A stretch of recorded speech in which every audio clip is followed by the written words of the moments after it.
On the breakfast, Lagos State Commissioner for Health, Akin Abayomi, calls for strategic plan to reverse medical tourism and brain drain in the country. Also on the breakfast, the federal government has inaugurated a committee to investigate crude oil theft in the country. This is as the Independent Petroleum Marketers Association of Nigeria has called on the federal government to take possession of stolen crude oil in the Niger Delta. We'll look at this ahead on the breakfast. Plus, we have analysis of some of today's newspaper headlines. We call it Off the Press. All these ahead on the breakfast.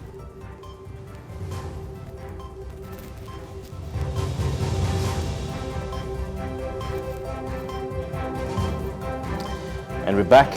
It's a breakfast of PlusTvAfrica right here, reaching from our studios on Victoria Island, Lagos. My name is Kofi Bartels, going solo this morning. Mercy is unavoidably absent, but she should be back before long. That being said, let's get into our top trending segment. We usually look at all three actually trending stories from the social space, and we'll do justice to those before we get to our major conversations this morning. This first top trending story, it happens to be coming from a city that is, it seems to be close to my heart. Some women caught on video shoplifting. Now, what does it mean to shoplift? It doesn't mean that you carry a shop.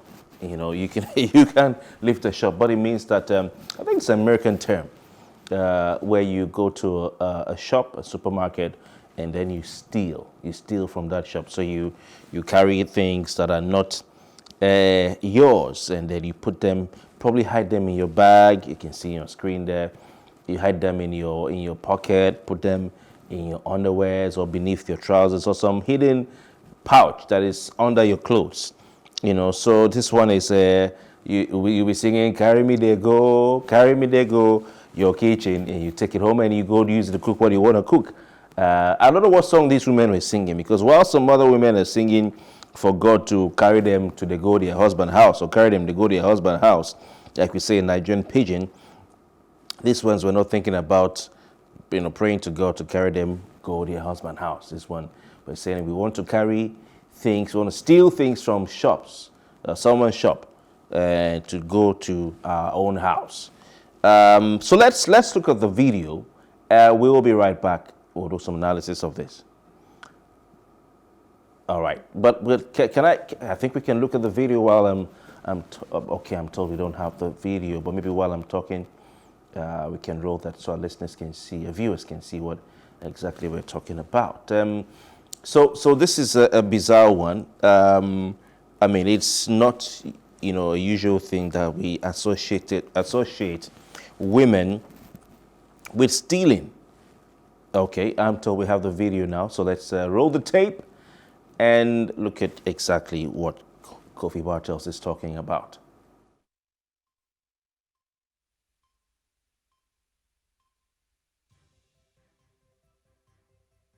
Please, let's stay with the video, because I want the listeners, the viewers, to see exactly what we're talking about. You can see someone sitting down there who should be the shop attendant, and you can see that she's gone down. It looks like it touched her, and did she collapse or what? You can see that, all right? She's motionless. What exactly is this? She's motionless. You can see she's motionless, and they're packing stuff, picking as much as they want to take. I don't know. Let's go from top again. You can see she sits down. They give her something. What is that? They spray it on her once, and then she gets dizzy, and then slouches. And then they try to see, okay, is she seeing anything? No, she can't see anything. And then they take what she's holding, probably her phone, okay? Take it from her. Take some other thing from her while she's there asleep. God knows if she made it alive. And what do? They now try to take things. You can see they're taking what they want to take from that shop. I don't know what they're taking. Is it mayonnaise or what? Wonder shall never end. Wonder shall never end. You can look at that, you know. So and you see the lady is trying to get up. Okay, this is still back to when she slashed. So this is quite worrying. If you missed it, you don't know what is going on, I want you to look at this again. This is something I've never seen in my life before. What did they spray on that woman's face? What did they spray on that woman's face? Did she survive? Did she die? Did she make it out alive? What exactly is this? What exactly is this? This is really sad. I don't know the timestamp on this video. If it's a recent video, if it's an old video, I do not know, but it still is something people should learn from. You know, something people should learn from. My oh my, my oh my. Really sad. Really sad one indeed. So people need to be careful, all right? People need to be careful. Don't allow anyone spray anything from on your face. Don't allow anyone, you know, give you anything to drink. You know, total strangers, I'm sure. Or I would like to believe that these people were total strangers, because I mean, you don't want to go shoplift where you are known. And was it that they were trying to sell her a product? It's, oh, look, we have some spray here. It's very nice. You spray it on your face, you'll glow, or something like ladies like saying, look at. I have a sample here. All right, let me show you. And they sprayed on her eyes. And then what did you see? She slouched into the chair, and she goes like this. You know, so we have to be careful. Don't allow anyone, you know, put stuff on you. You know, don't allow it. We have to be really, really careful out there. But this also goes to, I think, underscore the importance of having a closed-circuit television in our premises, in your house, in your office, in your shop, wherever you work. Have CCTV. It's very important, because if you have CCTV, you can always know what happened, even if you weren't there.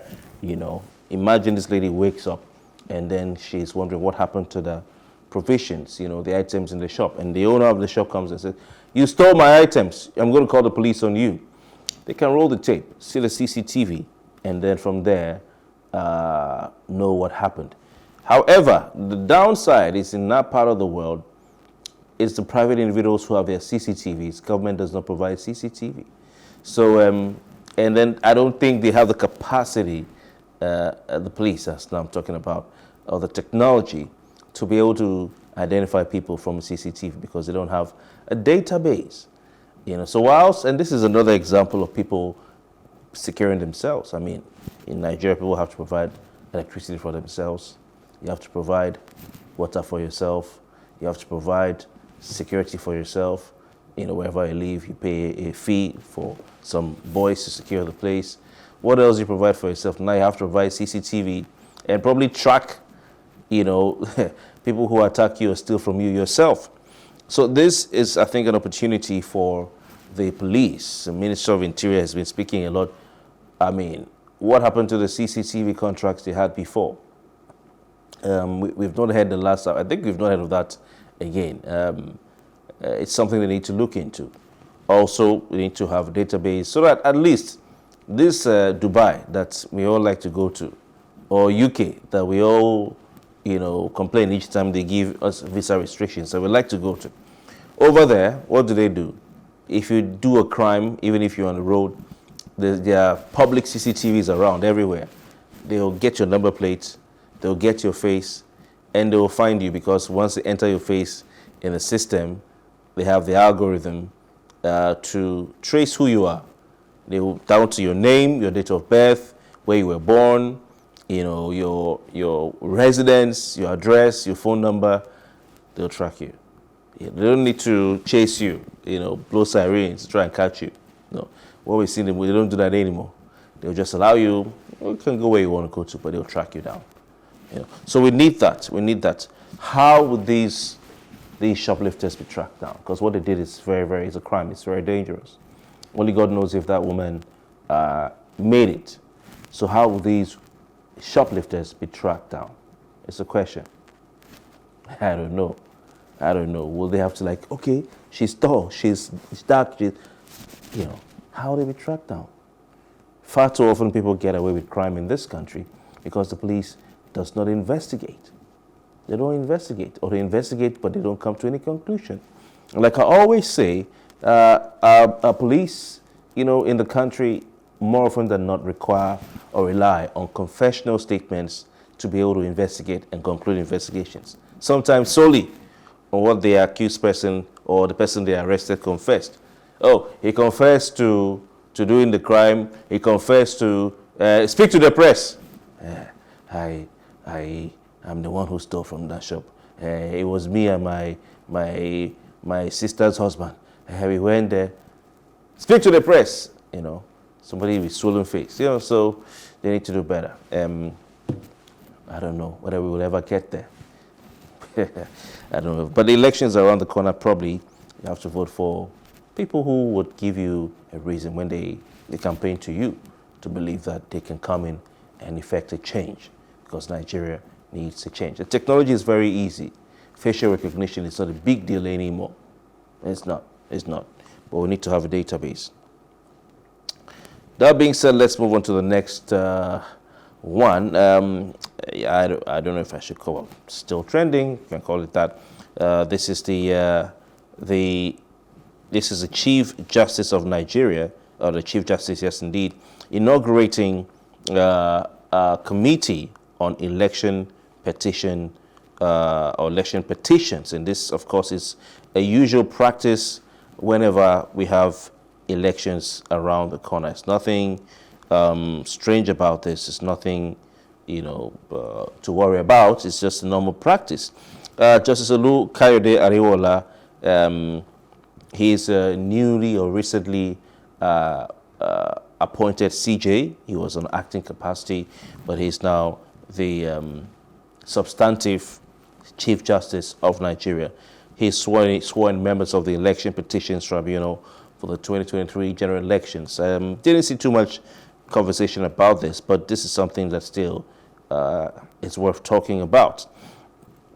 The event took place yesterday, Monday, at the National Judicial Institute in Abuja, the country's political capital. So this is what he said, having administered the oath of office to the members of the tribunal. The Chief Justice urged judicial officers to not to treat their assignments with levity, warning that he will not tolerate any form of judicial recklessness, is what he's saying. All right, so this is due process. It's a standard practice to have the Election Petitions Tribunal. These will be the first line of defense, or the first line of attack, we want to call it that, when the election or after elections are concluded. Okay, so that's that. Some people have raised questions about the role of Chief Justices in the past, dabbling into political matters or being used by politicians to achieve their aims, selfish aims. And looking at what has happened in the past, I do hope that Justice Ariwola will be different. I do hope that nobody will be able to say, you went to a reception hosted by your state governor, and there were other governors there, and they spoke to you, and now you seem to be helping them. I do believe that nobody's going to say that. I would like to believe that this will be a different dispensation, so that what people have complained of in the past will not happen as far as elections in Nigeria are concerned, because we need a clean break from the past, and the country cannot afford to have politicians buy their way to power. Peddle influence, get chief justices to give them favorable judges. So this is how the racket is run. They'll get favorable judges. Maybe at the election petition, chief justice doesn't need to do anything, but just give us a favor. Oh, put this man there, give us that man, and you have a favorable judge who will rule favorably for your party. as a person who is peddling influence, rule favorably for your party, and that's that. Some cases that go all the way to the Supreme Court, you expect that, there will be time to hear all the arguments. Some cases in point where before the people who brought the case or the complaint to the Supreme Court or were appealing even had time to sit down, a judgment had already been given, and you begin to ask yourself, how does that happen in the judiciary? Before you could hear all the statements from all sides say, the Supreme Court has already given a verdict, and this man won the election, without hearing anything. You ask, how does that happen? In other cases too, in some states, you hear, you see results that people have always contested. A case in point is Imo State, where some people will continue to call the governor of Imo State, Governor Hope Uzodimma. Not me. I've never called him that. But some people will continue to call him Supreme Court Governor. Supreme Court Governor. So the reason they say this is because they feel he didn't win the election, and his ascension to power was enabled by the Supreme Court unjustly. Some feel the Supreme Court paved the way for him to get to power unjustly, that he never won that election in Imo State. That's why they call him Supreme Court Governor. So the CJN has a lot of work to do. He has to change the trajectory. He has to change the fortunes of Nigeria by making sure that the judiciary is actually and truly the hope, the last hope of the common man. For now, when it comes to politics, the judiciary is the hope of the rich politicians who can peddle, and influential politicians who can peddle their influence and pay their way to get judgments, or at least peddle influence. Maybe if you belong to a party, that's in power at the federal level, then if the CJN is favorable to the president, they can do the bidding of the ruling party. So let's hope that we'll have a change. Let's hope we'll have a change this time. Okay, let's look at the last trending story. This one happens to do with a man who was filmed live. He streamed himself live, lying on the floor in his house, praying to God to save him when security operatives tried to break into his house to arrest him. This is Senator Rochas Okorocha, former governor of Imo State. Well, what we hear is the Federal High Court in Abuja is to hear a preliminary objection filed by the senator praying for an order quashing the Economic and Financial Crimes Commission's 2.9 billion naira charge against him on November 22. So he'll be headed to court to make that case. And my Lord, the Honorable Justice Nyako is the one on this matter. He is adjourned it to allow EFCC's counsel respond to the preliminary objection filed by Olanipekun SAN on Rochas' behalf. So that's what we hear in the judge, who said the application will be taken in the next agenda date or on the next agenda date, or that all parties to file and serve necessary processes before the scheduled date. So it's not the end of that matter. I'm sure you all remember the episode where the EFCC tried to storm Rochas' house, went there unannounced, and he himself and his household, they locked the door and they had to start banging, breaking. They couldn't break through the front door. And like it was in the Bible when Jesus told the story of those who were trying to, no, it was actually happened, who were trying to get to him to heal a man who was sick on a stretcher, on a bed. They couldn't get through the door, so they had to go through the roof to lower that man down for Jesus to lay hands on him and said, "Thou art healed," or "You are healed. Take your bed, walk, rise up and walk." EFCC also decided to employ that strategy by going through Rochas' roof to get to him. It was streamed live on TV, and the man lay on the floor, praying and asking God to save him. It was quite a spectacle. Anyway, we'll leave EFCC and Rochas and my Lord, the Honorable Justice Nyako in court, so that's what you can say about it. That's our trading segment for now. We'll be right back, and when we return, we'll look at what the papers have to say. Stay with us.